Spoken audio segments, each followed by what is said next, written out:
അൽഹംദുലില്ലാഹ് വസ്സലാത്തു വസ്സലാമു അലാ സ്വാഹിബിൽ ഫളീല ലക്കൽ മുൽക്കു വഅലൈക തവക്കുൽ.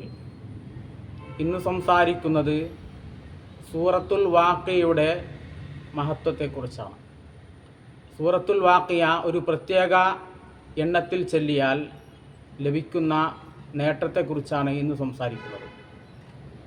ഷംസുൽ മആരിഫിൽ കുബറ എന്ന് പറയുന്ന ഗ്രന്ഥത്തിൻ്റെ രചയിതാവായ ഇമാം ബൂനി റഹ്മത്തുള്ളാഹി അലൈഹിയാണ് ഈ കർമ്മത്തെ നമുക്ക് പരിചയപ്പെടുത്തി തരുന്നത്.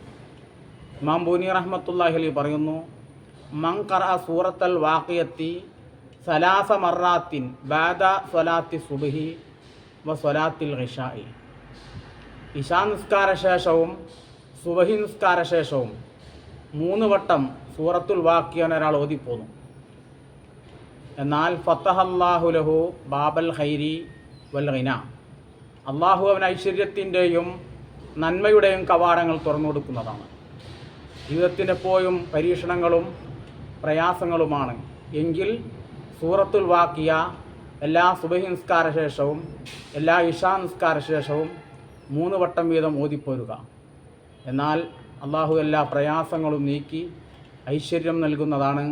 അള്ളാഹു ഈ സൂറത്തിൻ്റെ ബറക്കത്ത് കൊണ്ട് നമുക്ക് എല്ലാ നിഖില മേഖലകളിലും ഐശ്വര്യവും അഭിവൃദ്ധിയും പ്രദാനം ചെയ്ത് അനുഗ്രഹിക്കട്ടെ. വആഖിറു ദഅവാനാ അൽഹംദുലില്ലാഹി റബ്ബിൽ ആലമീൻ. അസ്സലാമു അലൈക്കും വറഹ്മത്തുള്ളാഹി തആല വബറകാതുഹു.